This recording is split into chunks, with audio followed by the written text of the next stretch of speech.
Bienvenidos a Trago y Medio. Soy Claudia González y este es un podcast de Viva la Boca.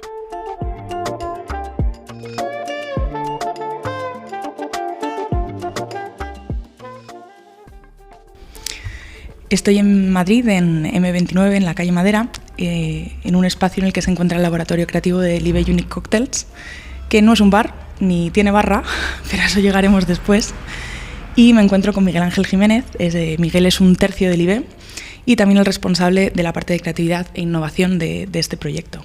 Bienvenido, Miguel, y muchísimas gracias por venir a Trago y Medio. Gracias a ti siempre, Claudia. Bueno, como ya es costumbre, por aquí, por estos lares, me gustaría empezar preguntándote quién eres tú, quién es Miguel Ángel Jiménez, de dónde vienes, a dónde vas, ya lo veremos más adelante. Bueno, vengo del mundo de la hostelería prácticamente toda la vida, ¿no? Empecé muy joven, con 16 añitos, iniciándome más en el mundo de la sala, conociendo el oficio, como quien dice, desde abajo. Y bueno, pues gracias a una evolución dentro de esta formación que viví a nivel profesional, una vez que cumplo los 18 años y empiezo a trabajar más o en contacto quizás, ¿no? con bebidas alcohólicas, empiezo a descubrir un mundo que me llama la atención, que despierta mi curiosidad, ¿no? Siempre he sido una persona muy curiosa de aprender, de ver, de palpar, ¿no? Y como te digo, ¿no?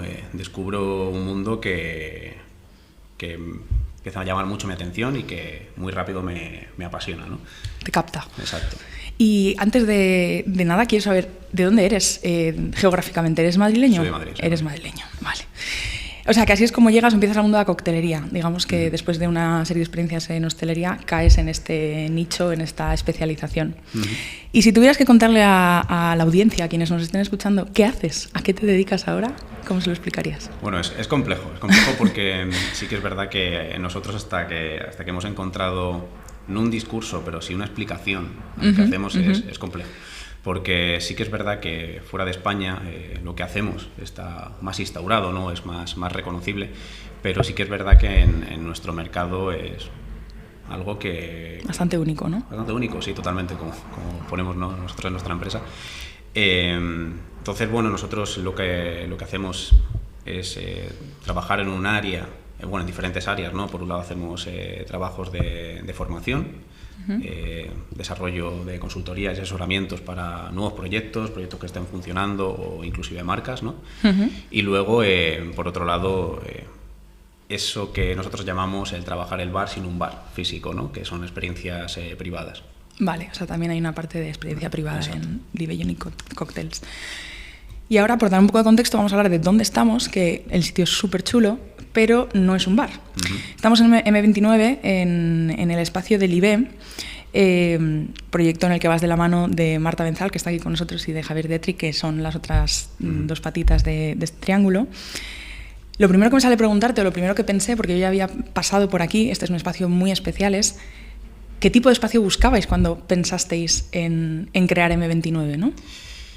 Bueno, realmente M29 nace un poco del desarrollo del IB, ¿no? O sea, no contábamos para nada con tener un espacio propio en un inicio, pero sí que por la propia inercia, ¿no? en la que íbamos, la puesta en marcha de ciertos servicios después de la pandemia y que todo empezó a activarse, nos vimos también en la necesidad de tener un espacio donde poder mostrar, por un lado, lo que hacíamos hacia nuestros clientes, pero sobre todo queríamos un espacio donde poder nutrirnos, donde poder colaborar con otras disciplinas y poder absorber parte de lo que ellos hacían, por esa curiosidad que te mencionaba antes. Sí, ¿no? Importante en la ecuación. Y poder aplicarla, ¿no? Poder aplicarla bajo nuestro punto de vista, ¿no? en esa parte líquida. Entonces, bueno, M29, como te decía, es un espacio donde aunamos nuestras tareas de gestión, donde desarrollamos todos los proyectos y, por otro lado, pues bueno, también donde queremos ser un punto de encuentro y donde poder compartir y nutrirnos, obviamente, para luego plasmarlo, ¿no?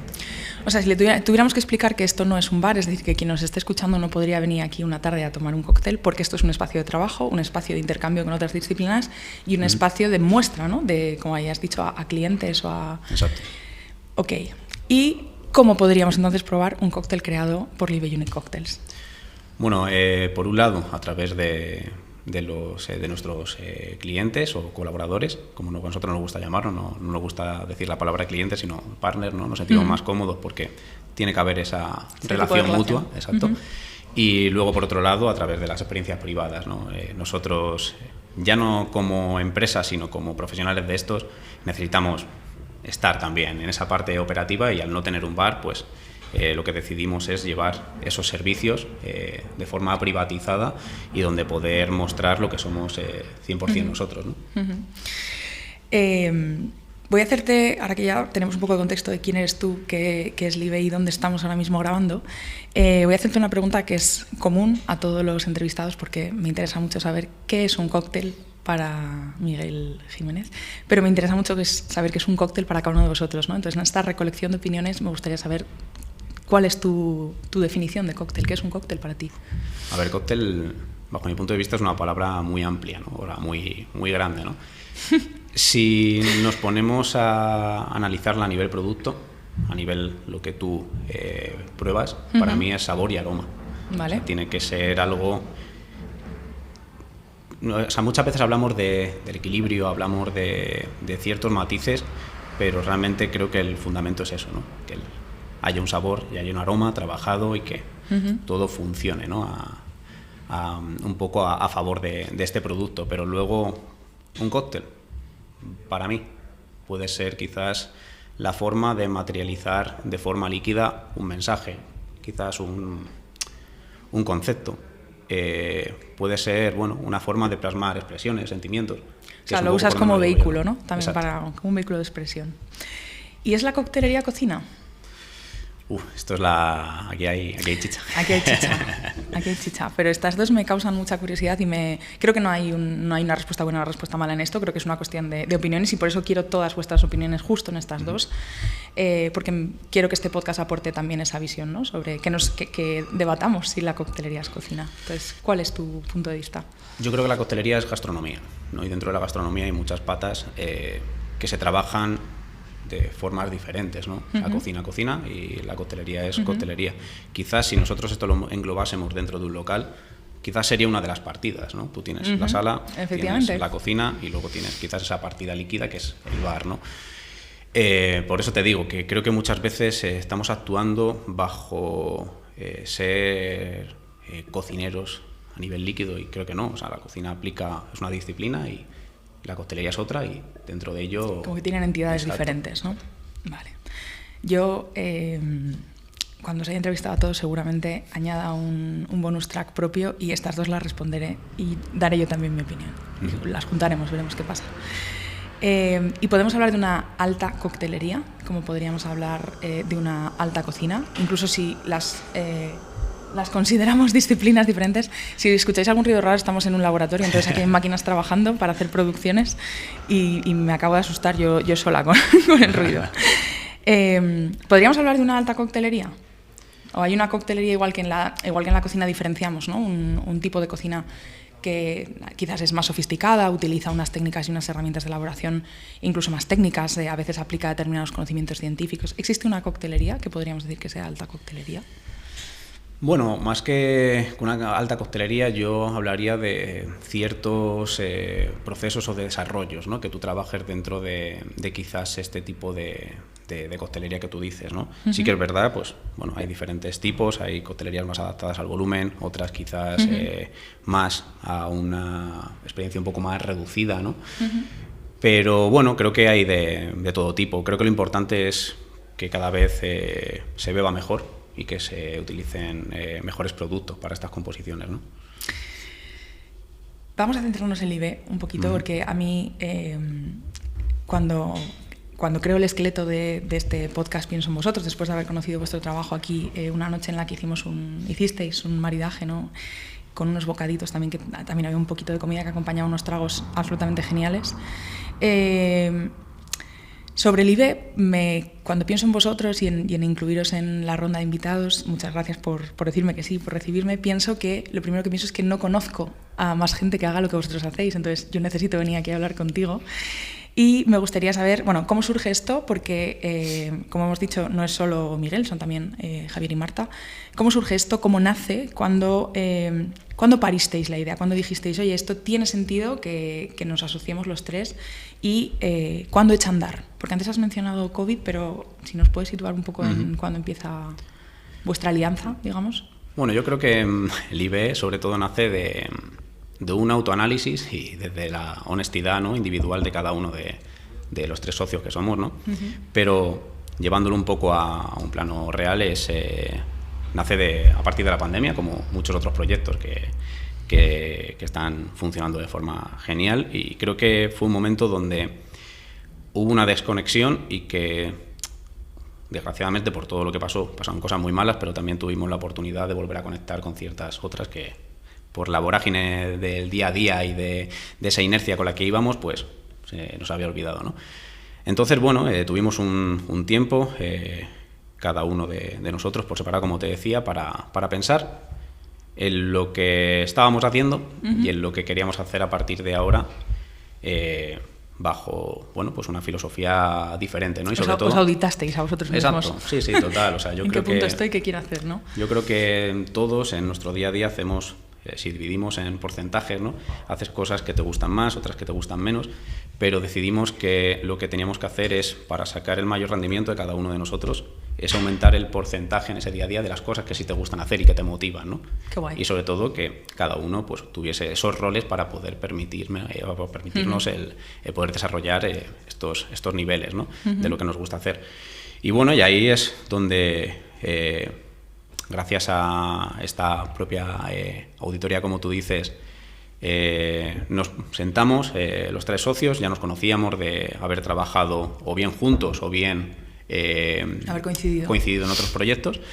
Pusimos todo sobre la mesa, hubo un feeling desde el minuto uno en todo lo que veíamos y pusimos en marcha LIBE, que bueno, que aquí la idea principal es inspirar quizás hacia un consumo más responsable y sostenible, ¿no?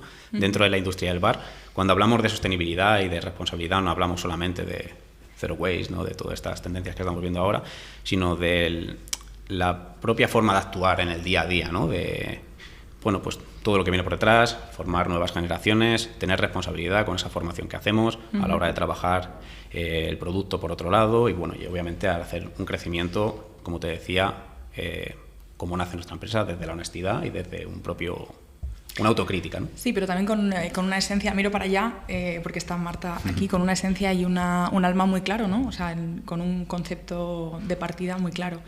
Precisamente porque Marta y Javier no están a los micros, me gustaría que me explicaras también en qué consiste este triángulo de perfiles profesionales, de emprendimiento también, y qué aporta cada uno de vosotros al equipo. Yo os he visto trabajar juntos y ese feeling que dices que tenéis, esa conexión, se nota, o sea, es algo que transmitís también, pero me gustaría saber un poco qué papel cubre cada pieza, digamos, ¿no?, de este esquema. Mira, dentro de lo que hablábamos antes, ¿no?, de este autoanálisis, no solamente es detectar lo que te gusta y lo que no te gusta hacer, sino en lo que eres bueno y lo que no eres tan bueno o no se te da bien, ¿no? Y esto creo que es una autocrítica que, si tú la pones a funcionar a tu favor, crece de forma bastante guay. Aquello brota. Exacto. Y precisamente es esto, ¿no? Por ejemplo, este triángulo que tú dices es las debilidades de uno, las hace o las complementa a otro y las mejora, ¿no?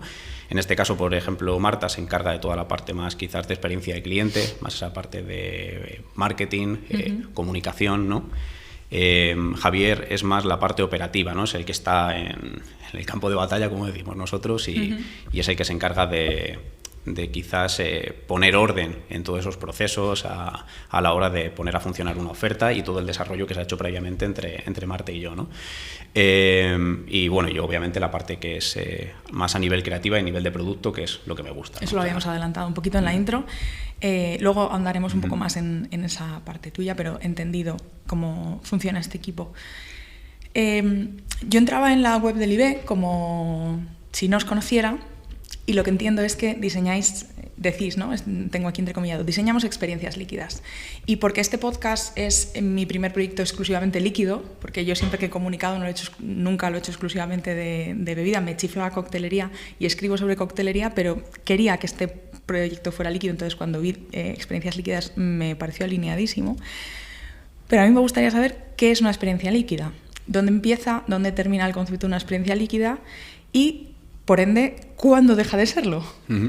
Bueno, a ver, aquí lo que hablamos de experiencia líquida, por un lado, sabemos que la parte líquida es la materialización, ¿no? La forma tangible de poder palpar esta experiencia, pero la experiencia, digamos, que va dentro de una atmósfera, ¿no? O sea, tiene que ir acompañada quizás de una música, su volumen perfecto, una buena selección musical, una buena iluminación, luego esa parte conceptual, esos mensajes de los que hablábamos, ¿no? Nosotros cuando plasmamos este tipo de experiencias empezamos desde un lienzo en blanco, ¿no? Y ¿qué nos inspira? ¿Qué queremos plasmar? ¿Qué queremos representar? ¿Qué queremos transmitir? Y todo esto obviamente tiene que ir acompañado de una serie de recursos para que esto funcione, ¿no? Una experiencia líquida, estamos aquí suponiendo, somos contrarios al dogma, entonces vamos a cuestionar un poco. ¿Una experiencia líquida deja de ser una experiencia líquida si introducimos elementos comida en ella? No. ¿O es líquida siempre que la parte líquida, el cóctel, tenga un papel principal o un papel importante? Mira, por ejemplo, nosotros a la hora de desarrollar diferentes experiencias, o sobre todo nuestra forma de trabajar realmente, ¿no? Nosotros a la hora de componer trabajamos un sistema de contrastes, ¿no? Que es lo que quizás estamos más habituados, ¿no? Que es quizás ese ácido con ese dulce, ese amargo con un salado, con un amargo, ¿no? Bueno, pues eso está por un lado, y luego por otro lado nosotros trabajamos a través de enlaces quizás moleculares con diferentes ingredientes, ¿no? Nos gusta trabajar quizás desde una parte más aromática, donde cada ingrediente puede conjugar con otro porque tienen símiles dentro de su propia composición, ¿no? Dentro de esto, luego tu forma de representarlo no tiene nada que ver, ¿no? Que sea parte líquida o parte sólida, sino que al final funcione entre sí, ¿no? Entonces, no nos gusta hablar de la palabra maridaje porque no construimos algo a partir de lo que se presenta en un plato, lo que se presenta en una bebida, sino que lo hacemos de forma completa, ¿no? El trago tiene que funcionar bien con el plato y esto hace que sume entre ambos, ¿no? Pero no que uno funcione por separado y el otro. Ok. Y otra cosa que me encanta y que yo pasé mucho tiempo cuando trabajé en el Bulli Foundation, hubo un proyecto en el que me dediqué a clasificar cocinas, literalmente a buscar criterios en base a los cuales podíamos clasificar cocinas. Entonces, la coctelería de producto es un tipo de cocina, ¿no? Es el resultado de uno de esos criterios de clasificación. Entonces, cuando entro en su web de nuevo y veo coctelería de producto, y voy a leer literalmente porque no me quiero dejar ninguna palabra, que apuesta por ingredientes naturales de calidad, temporada y proximidad, que junto a una filosofía culinaria y sus técnicas de elaboración llevan a la coctelería a un siguiente nivel en términos de aroma, sabor, textura y complejidad. Para mí, me encanta que se llame coctelería de producto, pero es la misma definición que podría llevar una cocina de producto. Por eso antes, en lo de si la coctelería era cocina o no, cuando estaba preparando estas preguntas y me encontré esta definición, pensé técnicas culinarias, de hecho, o técnicas de elaboración, ¿no? Una filosofía culinaria y unas técnicas de elaboración. ¿Qué sería en coctelería una coctelería de producto? Porque creo que en cocina lo podemos tener más claro, a lo mejor, ¿no? Lo hemos visto más veces, pero ¿cómo se traduciría esto en vuestro mundo líquido? Bueno, yo creo que de la misma manera, ¿no?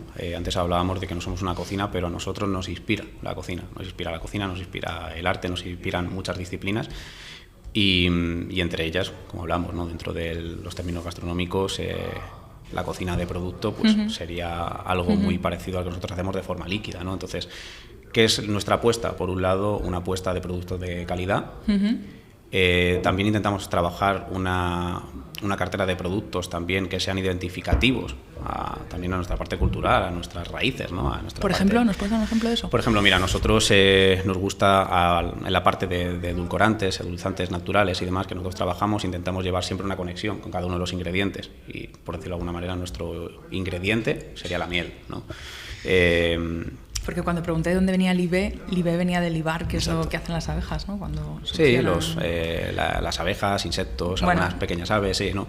Viene un poquito por ahí, ¿no? Y sobre todo también por lo que hablábamos antes, ¿no? Que necesitamos conectar con el ingrediente para poder transmitir ciertos mensajes o ciertos sentimientos, ¿no? Que es lo que estábamos hablando. Y uno de ellos, por ejemplo, en este caso sería la parte de endulzar un cóctel, ¿no? Porque nos ponemos a ver alternativas y a día de hoy sí que ves muchos productos refinados, texturizantes y demás, pero no me parece divertido. No me parece divertido, me parece fácil. Quizás, sabía que ibas a decir fácil cuando te viste la cara. Me parece fácil el poder tirar de ciertos texturizantes o refinados para conseguir acidez, dulzor, textura, pero cuando tú buscas el camino, creas un camino y llegas ahí de otra manera, digamos. Sí, digamos que me lo va a dar el propio producto, ese camino, ¿no? O sea, me va a dar ese dulzor, me va a dar esa acidez y ahí está la complejidad, ¿no? O sea, cómo llegas a ciertos sabores trabajando sin unos recursos, ¿no? Que te pueden dotar de esas herramientas para facilitarte el trabajo, ¿no? Y de hecho en vuestra web, porque cuando estaba buscando, ¿no?, cómo se comunicaba Libé al mundo, yo ya os conocía, pero para entender también cómo comunicaros, en partners hay un montón de sellos de marcas de miel, que entiendo que, como decías, será uno de los productos que anclan ese concepto de coctelería de producto, ¿no? Y me moló verles ahí a todos mencionados, la verdad. Esto es Libé, hasta aquí hemos hablado de Libé. Ahora voy a meterme en el campo de la consultoría en coctelería. Yo entiendo, tengo el concepto de lo que es una consultoría, lo que hablábamos, ¿no? Incluso por el tema del bully, hacerse auditorías creativas, ¿no? De qué hemos hecho, qué no hemos hecho. Pero vosotros también lo has dicho antes en la intro, que además de pura consultoría ofrecéis análisis de costes, ayudáis a encontrar la rentabilidad en una carta, podéis crear un menú de cero y asesorar, entiendo que lo que has dicho, un concepto que empieza, un concepto que existe y que quiere añadir, ¿no? Formáis personal y también diseñáis espacios de trabajo, ¿no? Vamos a llamar a todo esto consultoría en coctelería, aunque como veis tiene varias patitas. ¿Cuánta gente más hace esto en España hoy? Porque este podcast en principio su ámbito es nacional, entonces estamos observando casos y ejemplos nacionales y yo no conocía otro ejemplo de esto. A ver, ¿qué hago? ¿Me pringo o no me pringo? A ver, que se haga, hay muchos, pero que quizás se dediquen a 100% a ello. Un espacio como este, alguien que exista, digamos, en este formato que vosotros existís. Bueno, hay no muchos, pero sí que es verdad que cada vez hay más y muy buenos, y creo que cada vez vamos sumando a la industria proyectos de este tipo que con ello hacen sumar un poco a todo lo que está pasando, ¿no? Sí que es verdad que nosotros somos consultoría especializada en coctelería, pero abarcamos toda la parte de bebidas. Nosotros la palabra de verdad... Toda la parte de bebidas, sí. Vale, que esto no lo he dicho yo antes, disculpas. O sea, de hecho, la palabra de coctelería intentamos cada vez quitarla más de nuestros mensajes, porque nos gusta más hablar de bebidas, ¿no? O sea, que hablando un poco de lo que es un cóctel, ¿Qué ¿no? es un cóctel? Quizás una cerveza puede ser un cóctel, ¿no? Si tú lo analizas a nivel composición, puede ser un cóctel, un vino puede ser un cóctel, ¿no? Bueno, podemos llegar a diferentes elementos para construir un cóctel y, bueno, pues nos gusta más hablar de esa parte de desarrollo quizás o de la parte de bebidas que de un cóctel, ¿no? En sí. Sí, el paraguas de bebidas nos da margen, ¿no? Para hablar más cosas. Entonces, sí que hay más referencias. La idea de este espacio así tan especial en el que trabajar, como decías, exponer resultados y tal, para mí es bastante única. O sea, de momento, si hay más, me encantaría conocerlas, pero de momento me sigue pareciendo algo bastante único. Y quería saber cómo están repartidas las tareas entre vosotros. Has mencionado antes que tú eras más parte... Pero vamos a hablar como del día a día, ¿no? Como, ¿qué haces una mañana por la mañana? Bueno, yo soy el friki, ¿vale? Yo soy el que llega todas las mañanas y viene con la cabeza como un bombo, porque vengo con muchas ideas, veo cosas que están pasando a nuestro alrededor y bueno, pues intento ir jugando día a día. Obviamente venimos siempre con una serie de tareas diarias, no es que yo llegue aquí y me ponga como un loco, ¿no? Sino que... Genio creativo trabajando. No, que va, olvídate. Fuegos artificiales, tal. Que va. No, sí, que mantenéis un orden de tareas, obviamente, exacto. Te llevaréis una agenda, unos estatus. Día a día, y obviamente, pues... diariamente pues llegamos un poco con esas tareas para empezar a desarrollarlas o a trabajar, búsquedas de productos, o sea, que el día a día no es solamente ponerte aquí a bichear, ¿no? Sino que gran parte de ese trabajo, en este caso el mío, es el buscar quizás esos ingredientes, esos productos, esos productores, también, ¿no? Es hablar con ellos, porque al final nuestro I+D no es esto, nuestro I+D es la persona que que hace el producto, porque luego se dedica a ello. Me gusta esa perspectiva también. Es que al final es su día a día, igual que yo me puedo dedicar aquí a mezclar ciertos productos y conseguir resultados, al final yo mezclo productos que los hace otra persona y que se dedica plenamente a ello. Entonces, ¿quién te va a hablar mejor de ese producto? El que es un pro de ese producto es el que lo ha hecho, está claro, y el que tiene el mejor conocimiento. ¿Y por la parte de Marta y Javier?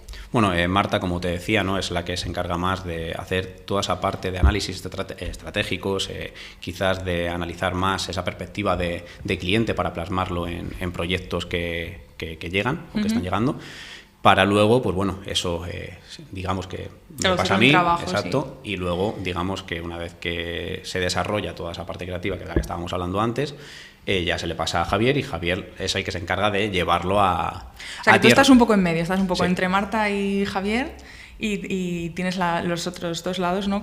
Y luego es el círculo, ¿no? Porque sí. Una vez que llega abajo Javier nos echa la bronca de decir, esto no tiene ningún sentido, Entonces, esto es un círculo que se va todo el rato retroalimentando. Sí, que no es que sean tres elementos, sino claro, que es una conexión general. Exacto. ¿No? Vale.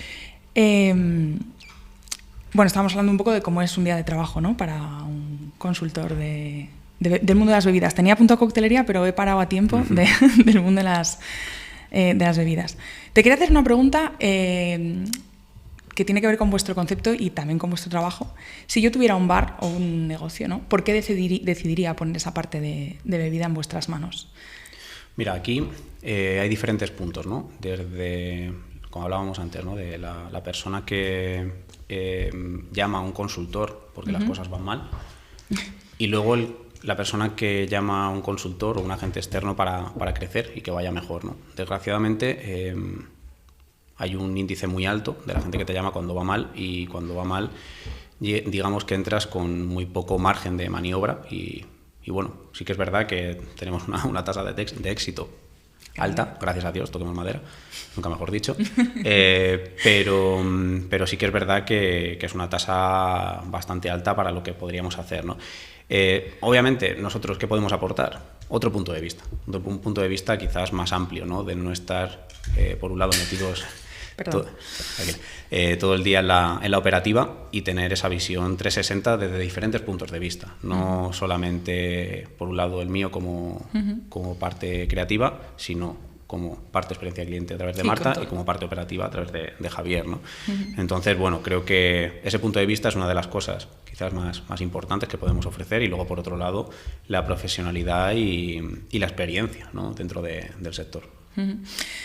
Te lo pregunto porque, como al final una oferta gastronómica, sea líquida, sea sólida, sea comida, bebida, sean las dos, cualquiera de los miles de formatos de combinaciones que existen, al final están muy ligados. Si tú tienes un buen concepto y tienes una oferta gastronómica, imagínate que yo tengo un restaurante, ¿no? Que te la has currado y todo encaja, eso forma parte de tu identidad también. Entonces, por eso te lo preguntaba, porque entiendo la función del servicio que hacéis perfectamente, y yo delegaría a vosotros porque no tendría ni idea si fuera hostelera mañana de cómo hacer una buena carta de coctelería, una buena carta de otras bebidas. Pero entiendo que tienes que trabajar muy alineado con la identidad que esa persona, ese negocio, ese emprendedor ha marcado para que eso camine junto, ¿no? Para que... Mira, esto otra de las cosas que dentro de nuestra forma de trabajar, ¿no? Nosotros tenemos algo que yo pienso que es diferenciador, ¿no? Que no trabajamos con todo el mundo, porque creo que no es honesto, ¿no? Volviendo a esta honestidad de que hablamos en un principio, ¿no? Nosotros, cuando tenemos un primer acercamiento con un cliente, escuchamos al cliente y queremos que el cliente nos escuche a nosotros. ¿Por qué? Porque tenemos que trabajar en proyectos donde nos sintamos cómodos, ¿no? Y sobre todo nos tenemos que sentir cómodos para poder transmitir esa identidad o crearla, ¿no? O crearla de cero, claro, que sería otro posible escenario, claro. Esto es uno de los errores que se ha cometido durante años, ¿no? De contratar a una persona para que te cree un concepto que está basado en su identidad y no en la identidad de tu negocio. Nosotros lo que hacemos es crear un concepto para tu negocio, para que el día que no estemos, que ojalá no pase nunca, trabajando con este cliente, esa línea se siga, independientemente de que haya un barman o haya otro. El problema es que esos conceptos varían mucho dependiendo de la identidad de ese barman a la hora de trabajar, ¿no? Entonces, por eso te digo, nosotros tenemos que entender muy bien por dónde quiere el cliente, si nosotros nos vamos a sentir cómodos y cómo podemos desarrollarla para que ese cliente pues tenga un desarrollo. En el tiempo pueda mantenerlo, ¿no? ¿Cuáles serían las fases de un proceso de acercamiento a un cliente? O las etapas, ¿no? Acabas de decir, tú vas a conocer, te reúnes, vas a conocer su oferta, qué es lo que ya tiene, lo que no tiene, lo que está creando, y a partir de ahí... Bueno, ahí empieza ya una parte de investigación, análisis tanto del mercado, de su propio negocio incluso, y de ver un poco hacia dónde puede ir, hacia dónde puede llegar, ¿no? Con una lógica y sobre todo de una forma que sea escalable, ¿no? En el tiempo, ¿no? que sea algo pues bueno, que le permita tener ese margen de maniobra sin tampoco correr riesgos, ¿no? Que es otra de las cosas que vemos que también fallan mucho a la hora de hacer asesoramientos, ¿no? ¿Qué es lo que falla, perdona? Bueno, creo que hacemos muchas veces correr riesgos a nivel presupuestarios o a nivel inversión a ciertos proyectos, cuando a lo mejor hay que empezar de una base donde se va construyendo y se va creciendo, ¿no? O sea, hablamos más de proyectos a largo plazo que cortoplacistas, donde, pues bueno, como te digo, ¿no? Ese riesgo, esa inversión puede ser más alta y bueno, tiene que ser algo con lógica, que se vaya construyendo y vaya sumando. Me ha gustado en esa descripción en esa descripción de vuestra web, ¿no? Que una de las cuestiones es hacer cartas rentables, que la rentabilidad esté también en el centro de cualquier negocio hostelero debería estar, pero dentro del universo bebidas, coctelería, cualquier tipo de trago, ¿no? Esto es muy importante porque esto no deja de ser un negocio. Exacto, es una empresa y lo primero que tiene que ser por un lado es... Lo mencionabas ahora por los riesgos también, ¿no? No, total, o sea, esto tiene que ser rentable y tiene que construir números para que eso... Sí, que todo crezca y que todo vaya mejor. ¿No? Eso es vital, pero bueno, y sobre todo también que crezca de una forma coherente, ¿no? Que es lo que falla muchas veces y sobre todo que en el mundo de las bebidas siempre se ha trabajado con unos márgenes muy altos, pero eso no justifica determinadas cosas. Exacto. Determinadas cosas y depende luego lo que te bebas menos justificado todavía.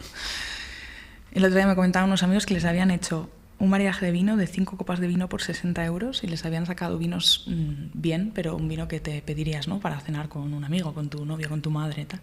Estaban absolutamente anonadados y decían, tío, no me puedes cargar a mí en un maridaje, no puedes poner el peso de la rentabilidad de tu negocio en las bebidas que me estás sirviendo en un maridaje.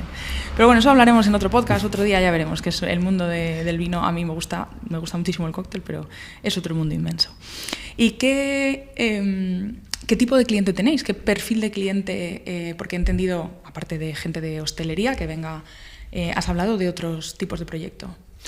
Bueno, la verdad que estamos muy contentos porque hemos conseguido llegar a una cartera amplia, ¿no? de clientes y con perfiles muy diferentes, ¿no? Desde restaurantes, bares, hotelería, incluso bueno, marcas, por otro lado, también gente que quiere construir marcas nuevas o que quiere darle un giro quizás a sus propias marcas. Y luego, bueno, pues por otro lado el cliente final, ¿no? Que es también ese hándicap donde tú teniendo un bar, pues muchas cosas no puedes llegar y lo hemos conseguido, ¿no? Entonces, la verdad es que tenemos un espectro muy amplio. Tienes un abanico grande. Sí, porque al final, digamos que nosotros cuando empezamos con este proyecto lo mirábamos, voy a hacer un símil, ¿no? Como si fuese ese jigger, pero solamente fuese o sea, como si fuese solamente una dirección, pero realmente es hacia los dos, ¿no? O sea, podemos tocar tanto una parte quizás más de la marca, del producto, como la parte del propio cliente, ¿no? Y bueno, aunque ahora estamos aquí sentados, esto se está grabando en vídeo, pero lo estaréis escuchando en audio, me imagino, de primeras. Entonces, estamos sentados en una gran isla que podría funcionar como una barra, tal y como estamos Miguel y yo, podríamos tomarnos aquí unos cócteles o lo que quisiéramos, pero no es una barra, como decíamos. Y este espacio es un espacio maravilloso, pero no es un bar, no es un espacio abierto al público como tal. Entonces, ¿por qué este modelo de negocio? ¿En qué momento me has contado que vienes de hostelería, que encuentras este nicho, que te gusta, que te quedas en este mundo?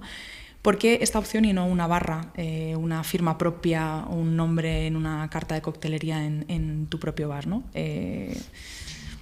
Bueno, yo es intencionado, digamos, como ese alejamiento de primera fila de barra de bar. Sí, creo que, mira, igual que pasó en el mundo de la cocina, ¿no? Que tanto estamos hablando, el mundo de la cocina creció mucho también porque se empezaron a abrir nuevos caminos, ¿no? Y no se empezó a trabajar la cocina solamente desde dentro de una cocina, sino que se empezaron a abrir nuevas vías para desarrollar lo que es este mundo, ¿no? Y esto es un poco lo mismo, esto es trabajar el bar, pero desde otro punto de vista, ¿no? Como hablábamos, que es algo que es una visión un poco más amplia, es llegar a muchos más perfiles y hacer un trabajo diferente. Eso te iba a decir, que tu trabajo no será igual 2 días seguidos. No, que va, para nada. Para nada, y más en un proyecto que es joven, ¿no? Al final estás ahí un poco siempre... La rutina no... No, es una locura y que tampoco queremos eso, ¿eh? O sea, de verdad que también es parte de este proyecto. O sea, no queremos entrar en una zona quizás de confort, siempre tenemos que mantenernos en ese inicio constante de todo. Y nosotros, por ejemplo, en este espacio lo planteamos de una forma que esto va a ir evolucionando. A día de hoy es esto, el día de mañana no sé. A lo mejor el día de mañana es un bar, no lo sabemos, ¿no? Pero que todo puede evolucionar, pero a día de hoy no lo es. Live, lo que queremos es... enfocarlo desde otro punto de vista y sobre todo donde, como te decíamos al principio, ¿no? Donde trabajemos con otras disciplinas, queremos curiosidad, queremos aprender, queremos empaparnos de otras cosas que pasan, porque es una conversación que siempre tenemos nosotros, ¿no? A mí personalmente me aburre ir a un bar y hablar de bares.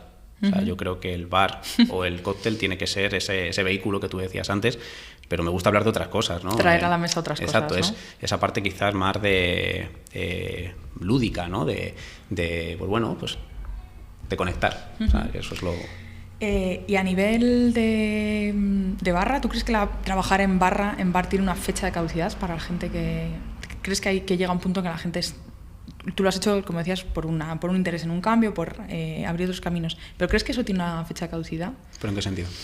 En el sentido de decir, voy a estar en una barra con un servicio de una determinada hora, además las barras de coctelería, por ejemplo, cierran tarde, ¿no? A nivel de profesional, que diga, oye, mira, yo pues igual ya tengo una edad o he tenido una familia, oye, o sencillamente para mí esto ya es suficiente, ¿no? ¿Tú crees que...?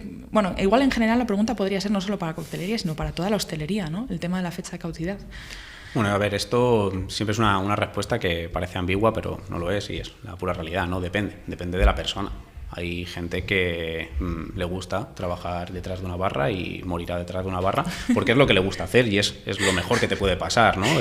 Y nosotros, pues bueno, quizás dentro de esa detección o este autoanálisis vimos cosas de las que no disfrutábamos tanto, ¿no? Sí. O de las que no éramos buenos. Entonces, tú una vez que reconoces ciertas debilidades, o sea, te puedes centrar en tus fortalezas. Claro, eso es así. No tiene ningún sentido trabajar en algo en lo que no estás cómodo, ¿no? Y que creo que en esa responsabilidad de lo que siempre estamos diciendo, puedes sumar a una industria de otra manera, ¿no? Porque en eso estoy totalmente de acuerdo. Exacto, o sea, no me cabe duda. Amas tu trabajo, amas tu industria, entonces lo que quieres es sumar y a lo mejor haciéndolo de otra manera llegas a esa frustración porque no estás consiguiendo sumar de como tú quieres, ¿no? Entonces... hagámoslo de la forma que queremos. Claro, y aportando 100% de lo que haces. Me encanta porque a Miguel le dices justifique su respuesta y te justifica la que pides. Tienes respuesta para todo. Bueno, y precisamente porque estamos aquí, yo sé que gran parte de tu trabajo, ahora sí me voy a centrar de nuevo, cerramos un poco el círculo y me gustaría centrarme en ti o en tu trabajo, vamos, en esa vertiente que tú mencionabas, ¿no? Que es la de la creatividad y la innovación aquí. Me ha encantado ese dato que has dado de que para ti tú I+D es el productor de tu producto, que es clave. Pero me gustaría hablar del proceso creativo. Antes has dicho algo que también me gustaría recuperar, que es, has dicho que quieres que esto sea un espacio de diálogo con otras disciplinas, y voy a empezar por ahí, que no la tenía aquí, pero me parece importante. ¿Con qué disciplinas has dialogado mientras ha pasado durante este tiempo en el que ha existido Live? Bueno, no durante este tiempo donde se ha desarrollado todo Live, sino yo hablaría a nivel... de carrera. No, y no profesional, sino personal, ¿no? Personal, dentro de estos procesos creativos hay una serie de condicionantes, por un lado personales y otro profesionales, ¿no? Y creo que la parte personal te marca mucho en ese proceso creativo, ¿no? Yo en este caso siempre he tenido estímulos desde mi educación, desde que era pequeño. He tenido mucha conexión con el mundo de la pintura. A nivel profesional me he desarrollado mucho en proyectos que estaban muy ligados a la música. Entonces, bueno, siempre he tenido quizás esos estímulos que vienen a nivel artístico, quizás, ¿no? Más despiertos, y nosotros lo plasmamos de esa manera. Nosotros, cuando empezamos con todo el proyecto, gracias a la parte de procesos que trabajaba Marta por su expertise, empezamos a auditar, ¿no? Cómo hacíamos las cosas, y creo que no he hecho una cosa más complicada en mi vida que auditarme a mí mismo. Es complicadísimo. No, es complicadísimo, ¿no? Esto es como cuando te dicen, habla de ti. 2 líneas. Habla mal de otra persona. ¡Guay! 3 folios. 3 folios, exacto, ¿no? Esto es complicado, y sobre todo entender cómo trabajas y cómo hacer las cosas. Entonces nosotros nos dimos cuenta de que normalmente en ciertos procesos creativos, cuando tú creas un producto a nivel cocina, a nivel coctelería, ¿no? tú partes de una parte quizás más estratégica cuando partes de esto, o quizás de una parte más conceptual, ¿no? Y empiezas a crear ese producto a través de la composición de ingredientes, metes esto, metes los otros, lo que te apetece, ¿no? Y luego terminas ya con la parte quizás visual. Nosotros, una vez que tenemos ese concepto, lo primero que hacemos es plasmarlo como si fuese un cuadro, como si fuese un lienzo, ¿no? Esto lo contaste cuando vine a conocer Live y yo me quedé loca. Sí, es algo, fíjate que parece raro, pero luego tú lo piensas y dices... Joder, ¿tiene sentido? Claro, si has tenido toda tu vida esta serie de estímulos, ya has estado... Sí, para ti es un vehículo de expresión sí, a nivel creativo, obviamente exacto. Es una herramienta de tu trabajo. Y encima... Sí. Es un vehículo de expresión muy potente, porque no es solamente lo que tú tocas en un plano visual, sino que estás tocando la parte de olfato, estás tocando la parte del gusto, estás tocando la parte visual, y es algo que te permite expresarte de muchas maneras, ¿no? Por un lado, esa parte visual con la que tú inicias ese proceso creativo, y cómo llegas a esa parte quizás más organoléptica cuando tienes el producto final, ¿no? Entonces, bueno, como te decía, nosotros empezamos quizás por esa parte visual y empezamos a construir, ¿no? Ese concepto a nivel líquido a través de eso, ¿no? de la imagen, ¿no? De esa... Y ahí, eso parte de una referencia multidisciplinar porque te has basado en otra disciplina para alimentar ese proceso creativo. Bueno, ¿no? o te has inspirado, ¿no? O sea, bueno, creo que está en algún lugar del proceso presente, digamos. Eso es. Y si tú creas una carta, sé que parte de vuestro trabajo es formar personal, pero si creas una carta, ¿también formas a quien va a reproducirla? Sí, por supuesto. O sea, de hecho, es da parte igual, del servicio, digamos. Da igual lo que nosotros hagamos si no hay un personal que lo vaya a replicar obviamente, claro, capacitado, ¿no? O sea, nuestro éxito son las personas que hay detrás de los proyectos y obviamente de lo que lo ejecutan, ¿no? Obviamente nosotros cuando tenemos cada proyecto ya desarrollado, asentado con un menú y tal, ya se procede a esa formación, pero es que antes de esa formación todo lo que se ha desarrollado va acorde con ese personal, porque si no, no tiene sentido, ¿no? Que yo te llegue y me encuentre con algo que no va a ser sí, necesitas capaz, ¿no? saber qué recursos tengo yo, qué recursos humanos, ¿no? Exacto. Tengo yo en mi negocio para poder... que es muy coherente, no me había parado a pensarlo, pero obviamente es muy coherente. ¿Y siempre os piden, en plural, algo concreto? ¿O hay gente que se sienta con vosotros y dice, chicos, no tengo ni idea de por dónde me da el aire, lo que sé es que me apetece tener una carta que tenga... Vamos a abrir el espectro, no solo cócteles, un cóctel, un combinadito fresquito, ¿qué tal? Algo sin alcohol, pero me apetece que no sea el típico refresco. ¿Siempre partís de cero o incluso proponéis vosotros? ¿Cómo funciona ese primer diálogo de saber qué quiere o qué es bueno para el cliente, ¿no? Precisamente así, precisamente con un diálogo, ¿no? Con esta quizás entrevista previa que tenemos, ¿no? Cuando entramos en ciertos proyectos donde nuestro partner nos cuenta y nosotros le contamos a él. Hay veces que el cliente tiene una idea muy buena y nosotros trabajamos bajo ese paraguas de esa idea. Hay veces que esa idea no tiene sentido y lo hacemos saber, intentamos siempre aportar una solución a esto que no vemos, pero que quizás dándole una vuelta podría funcionar. Y luego otra, pues que directamente tienes que crear ese concepto, ¿no? a nivel líquido, y obviamente tienes que presentarlo y si gusta bien, si no, pues tienes que presentar otras alternativas, no siempre una opción A y una opción B, pero digamos que entras con todo, vaya. Entramos con todo. Sí, sí, claro.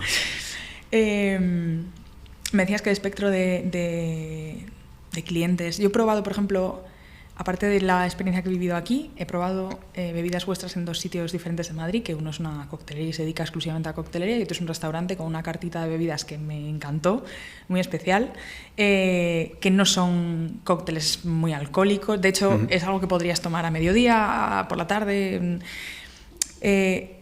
¿Cuántos perfiles de bebida creáis, vamos, desde ese proceso creativo? ¿A cuántos palos llegáis a tocar, digamos? Porque es entre esos dos, que son los que yo he probado fuera de aquí, que hay una inmensa diferencia a nivel de negocio, siendo los dos lugares de hostelería, ¿no? Pero ¿cuánta variedad de elaboraciones finales que degusta el cliente puedes llegar a crear aquí? Pues todas las que necesita el cliente. O sea, esto así. Respuesta correcta, todas las que necesita el cliente. Y sobre todo porque a nosotros es lo que nos nutre, porque no de todo lo que hacemos de forma inicial sabemos, sino que te tienes que investigar, tienes que formar, tienes que aprender de lo que hablamos siempre, ¿no? De otras personas, de otras cosas que se están haciendo, tienes que ver el mercado, tienes que analizar qué está pasando, ¿no? a nivel cliente, y como vamos, esto es quizás un lema propio, ¿no? Si no sabes hacer algo, aprendes a hacerlo. Y bueno, y obviamente sí que es verdad que cuando tú presentas el producto, tiene que ser algo finalizado, fino, ¿no? Entonces ahí sí que es verdad que hay en algunos proyectos donde tú tienes una facilidad, digamos, o es más fácil, ¿no?, llegar a ciertos productos por tu experiencia con ciertos estragos, ¿no? Pero en otros, pues que lo pasas peor, ¿no? Y a lo mejor es algo mucho más sencillo que lo que has hecho antes, pero eso es lo que también nos gusta, ¿no? El salir, el reto. Sí, el estar siempre en continuo desarrollo, ¿no? Te recojo, acabas de hablar del producto final. Y otra de mis preguntas en el tipo de trabajo que hacéis es, cuando tú entregas ese producto final, ok, está testado, el cliente está contento, etcétera. Por ejemplo, yo estoy bebiendo agua de unos vasos maravillosos que están aquí. ¿Hay asesoramiento también relativo a las herramientas de degustación, al copywriting, ¿no?, al storytelling de una carta, a una presentación, a la fraseología que acompaña esa carta de bebidas para el cliente? ¿Todo esto va en el pack que hacéis de vuestro trabajo, entiendo? Sí, por supuesto, y creo que... Y está, en este caso, este vaso, bueno, pero la herramienta, cuando digo herramienta, me refiero a cualquier cosa que sirva para beber, ¿no?, que puede ser miles de materiales. ¿También lo elegís vosotros? ¿O está condicionado, por ejemplo, por la vajilla, la cristalería que tenga el Bueno, está el condicionado por el propio concepto del establecimiento. Sí que es verdad que, al igual que tenemos que sentirnos cómodos con la parte líquida, también tenemos que sentirnos cómodos de la forma que se sirve. Sobre todo porque, bueno, estamos viendo muchas cosas en el día a día de la hostelería, ¿no? Sobre todo pues ahora que se busca quizás efectos más enfocados a las redes sociales y demás. Wow. Exacto, ¿no? Pues que en ese caso, por ejemplo, no nos sentimos cómodos. Entonces nosotros sí que es verdad que intentamos buscar vajillas con sentido para absolutamente todo, para la parte de degustación, para la parte quizás más de tacto y de, obviamente, que sume a la parte conceptual del propio local, ¿no? Sí, que sume al todo, que Exacto. no sea una parte aislada que se queda ahí desconectada. Y esa explicación al cliente, por ejemplo, esa forma de transmitirlo, entiendo que al formar al equipo, porque esto me parece importante. Hay gente que le encanta que le cuenten qué está tomando hasta el más mínimo detalle, hay gente que no, pero siempre está bien que si tú tienes la inquietud de saberlo, alguien te pueda dar una respuesta de qué es eso que estás tomando, ¿no? ¿Esto es fácil de transmitir o de resumir o de...? Esa es la experiencia líquida. O sea, sin que yo te cuente nada, tú lo estás viviendo, y aunque tú realmente no seas consciente de ciertas cosas que estás percibiendo, las estás percibiendo. Están ahí. Están ahí, y es lo que te está haciendo vivir un momento diferente, ¿no? Entonces, sí que es verdad que en cuanto a los discursos, tenemos que saber, o ahí está en manos más del profesional, interpretar lo que el cliente quiere en ese momento, porque creo que hay momentos para todo. Hay momentos donde vas a encontrar un cliente curioso que te va a preguntar por algo, porque a lo mejor esté más metido en este mundillo y quiere investigar más sobre lo que estás probando, lo que estás haciendo, ¿no? Y otros porque simplemente quieren saber, o no quieren saber. Que les guste el trago y disfrutarlo, y me parece perfectamente lícito, ¿eh? No digo que haya que siempre salir y preguntar, igual con la comida, ¿eh? Hay veces que solamente quiero disfrutar del plato que me has puesto delante y no, pero sí que es verdad que una pequeña explicación, sobre todo porque hacéis cosas que no son convencionales o que parten de una referencia convencional y de repente dices, ¿what? Mira, yo creo que lo principal es que el cóctel esté bueno. Sí. Esté bueno, tenga un muy buen aroma, tenga una temperatura correcta, una dilución y tenga un envase adecuado, ¿no? A partir de aquí, creo que tienes que hacer también un lenguaje reconocible por todo tipo de públicos, ¿no? O sea, creo que en muchas cartas hemos entrado también en una serie de discursos muy técnicos, muy complejos, muy técnicos, cuando a lo mejor lo que tienes que hacer es algo que sea más reconocible, ¿no? Quizás, imagínate, manzana, miel, limón. Vale. Luego a lo mejor tú esa manzana, esa miel y el limón las puedes trabajar de determinadas maneras, pero a lo mejor tienes que esperar, porque al final condicionas al cliente o a la persona que va a degustar el trago, ¿no? Entonces tienes que esperar que la gente pruebe, te pierdes un poco de curiosidad, llamas la atención. Y la pregunta quizás sale sola. Vas a ir sola, exacto. En ese momento. No condiciones. Deja que la gente pruebe, que viva la experiencia y luego, pues, si hay alguna pregunta, perfecto, pero no podemos esperar todo el rato que la gente nos pregunte, ¿no? Va a haber público para todo. Y, bueno, esto entiendo el pack completo, ¿no? De análisis, de creatividad, de desarrollo de un proyecto, de su presentación, de su inclusión en la propuesta. Cuando esto llega, cuando todo este trabajazo, estábamos hablando de lo de la explicación y tú decías muy bien que quizás a veces esperar a que esa curiosidad sea algo que brote y que esa pregunta sea algo que naturalmente venga al cliente antes de imponer una explicación, digamos. ¿Tú crees que el cliente, el comensal, en este caso el bebedor, la persona que bebe, yo misma, entiendo todo el trabajo que hay detrás de esa elaboración? Porque en la comida me parece que a veces en los platos es como más evidente, incluso muchas veces no, porque hay cosas que llevan miles de técnicas detrás o muchas técnicas detrás, muchísimas horas, y cuando lo comes no eres consciente de todo el trabajazo que hay, ¿no?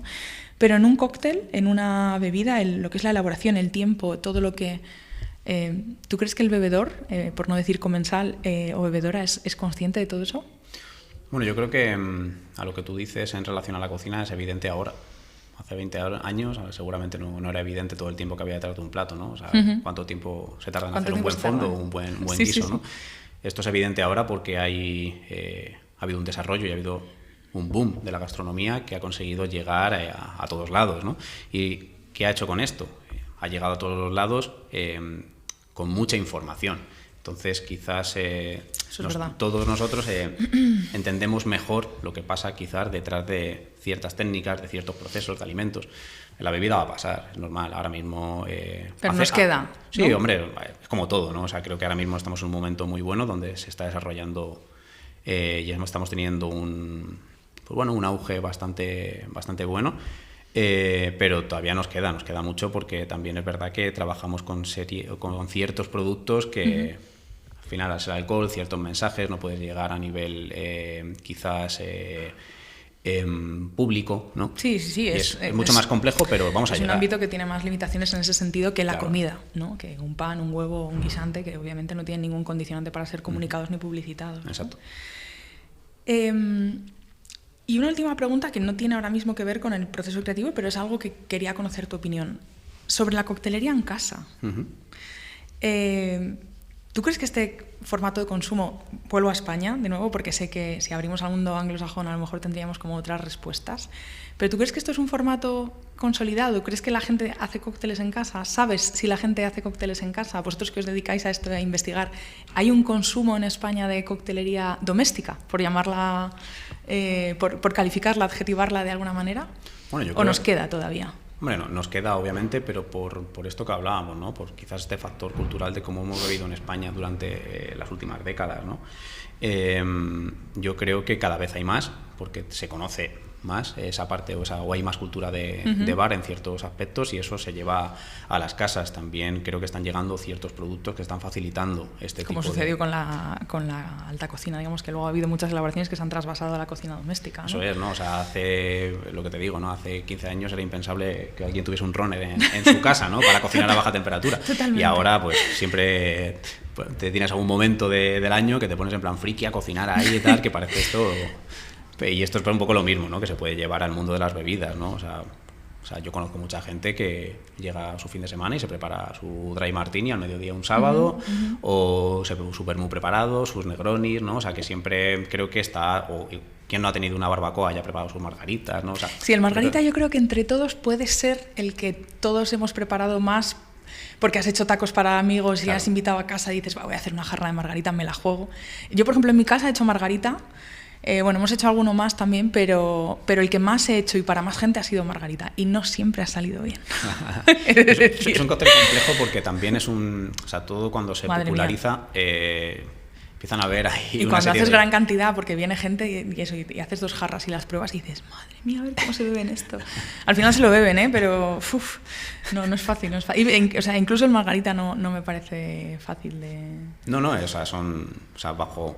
Dentro de esa simplicidad aparente, ¿no? Sí. Hay cierta complejidad, ¿no? Sí, porque sí, interviene mucho el producto, del que tanto de hablamos, nuevo, ¿no? O sea, de nuevo. Usar un buen tequila, un buen cítrico, por otro lado, un buen licor, dulzante en este caso, si lo quieres meter con varias versiones. Entonces, bueno, y luego sobre todo porque también se asocian a diferentes celebraciones quizás un poco más tematizadas, ¿no? Sí. Quizás si le metes esa cocina. Una cenita mexicana. Sí, pero bueno, que yo personalmente, ¿sabes por qué te pregunto esto también? Porque...